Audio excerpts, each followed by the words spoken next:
Hello, everyone. My name is Stanley St. Rose, and today we're going to be talking about the short story, The Luck of Warring Camp, written by Bret Harte.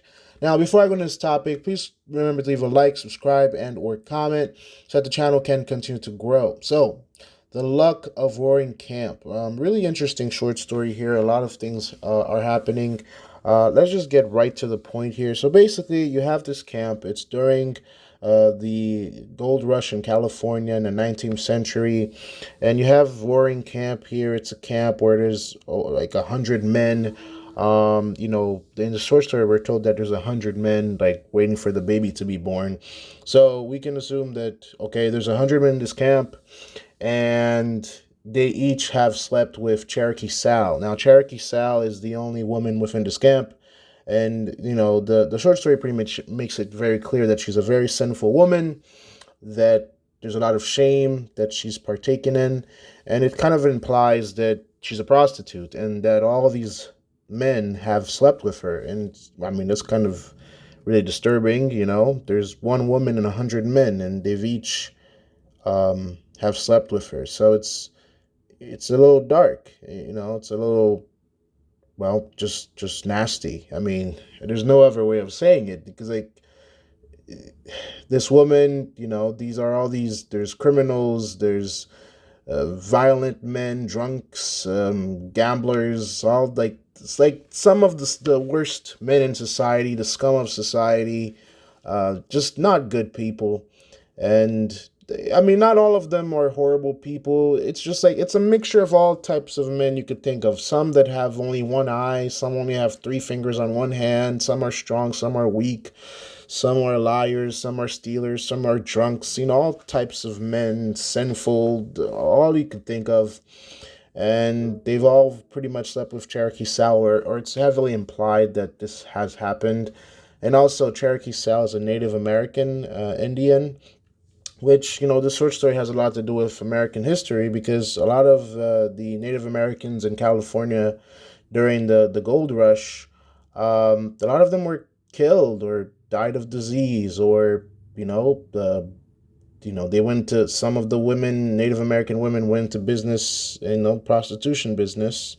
And again, history is very dark. A lot of times when other cultures are taken over, a lot of the women, they can't get classy jobs. They have to go into prostitution. So Cherokee Sal, it's not that this is just her life, okay? This is just Roaring Camp doesn't really have jobs for women. I mean, Cherokee Sal is, it's just implied that she's a prostitute. And so these men know her. It's not a nice job to have. All the men know what she is and what she does, and what they've done with her. And so the fact that she's pregnant is kind of different, because, well, first and foremost, any of them could be the father. Any one of them could be the father. Who is the father? We don't know. The statistics are, well, it has to be one out of the 100. So yeah. So any one of these men could be the actual father. But Cherokee Sal, she dies during childbirth. Stumpy is the guy within the camp that's selected to take care of the child, to kind of be like Stumpy's the one that delivers the child from birth. He was like the quasi midwife and doctor.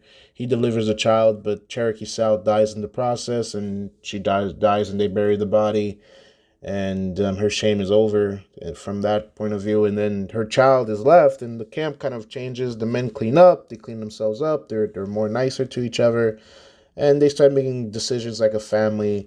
For the child, they name him Thomas Luck. They come with the name Luck. And yeah, they try to raise the child as best as they can. And They make some good decisions for it. The 100 men, they pretty much act like the boy's father, like Thomas Luck's father. They all pitch in, see it, come to see it after it's born. Touch the baby, clean up after the baby, bring the baby nice things and flowers, and the pretty things that they can find in nature. They bring it to the baby.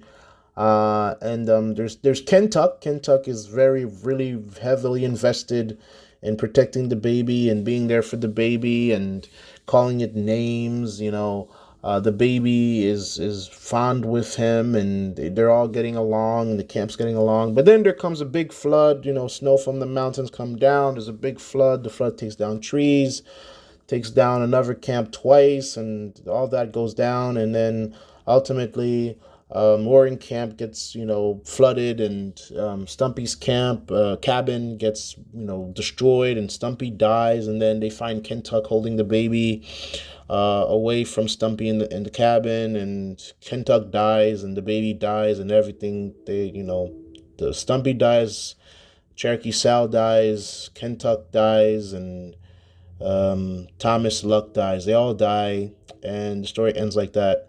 And the men, they pretty much, well, go back to work. Yeah, the luck of Roaring Camp. I mean, this is, in terms of deeper meaning analysis, this is the luck of Roaring Camp. The luck of Roaring Camp, it's a camp of misfits, ne'er-do-wells, men down on their luck, men with three fingers, men with one eye, men with, broken bodies, lost dreams. Some men are brutes, some men are drunks, some men are gamblers, some are outlaws. There's at least one outlaw. So it's been their luck their entire lives. They've never really lived comfortable, cozy lives. It's the luck of all these men. The luck of Warren Camp are the luck of all these men. They haven't really led good lives. There's a chance here within the story where they all become fathers all at once, and nobody truly know who the father of the baby is. They know who the mother is for sure, because they know that they've slept with Cherokee Sal, but I mean, who knows? I mean, we can say Kentuck was the father because he was so close with the baby, but how do we know? I mean, the baby could attach to anybody. There's not really some concrete evidence to prove that Kentuck is the father, even though he was willing to die for the baby. I mean, we could say, oh, based on that, he was willing to die for the baby, or maybe he just really wanted to be a father.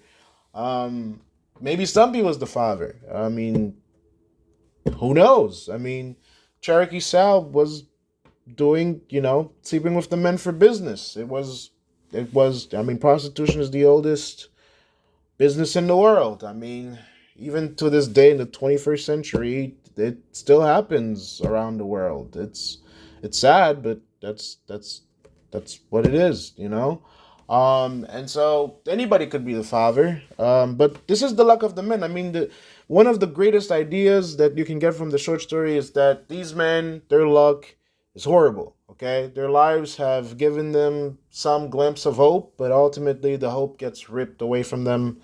They all had a chance to be a father, and then that gets ripped away from them. They weren't fond of the mother. She dies. The child dies. Stumpy dies. Kentuck dies. And the men go back to their grueling, hard lives. And they're all searching for gold in the American dream, but they're not going to get it, okay? Because they've been digging for gold and they're not finding any gold. They found some gold in having this child, but then the child gets taken away. So their bundle of joy gets taken away, and so they go back to having a hard life. So their luck is horrible. Just just a bag of poo. That's their luck. It's not quite lucky. Um, yeah. I mean, yeah, that's hard. It's hard. The luck of Warring Camp it's a hard luck. It's not funny. Hee haw ha ha.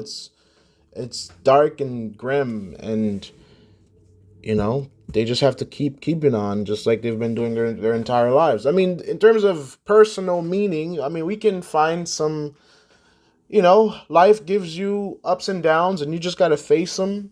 For a time, they were happy. Life is like, once you fall down, you gotta keep getting back up. So the camp lives on. The men will keep going, and try to keep finding some joy. Because I mean, the American dream it's just not giving up. You just got to keep going, keep getting back up, and keep doing what you need to do to stay alive. And these men, even though their lives have been horrible, they're never giving up. They just keep moving forward. So I mean, again, this is a really interesting short story. You can have different interpretations of it. There's a lot of angles you can look at it. but it's sinful, dark, weird, strange, grim. Um, yeah, it's part of the human condition because prostitution and not knowing who the father is something that humans deal with constantly, even if it's not, with, the worst people. Even rich people sometimes have to deal with not knowing who the father is and trying to make a family and trying to figure out life. But yeah, those are my thoughts on the short story. That's my summary analysis. Please remember to leave a like, subscribe, and or comment, and I'll see you guys in the next video.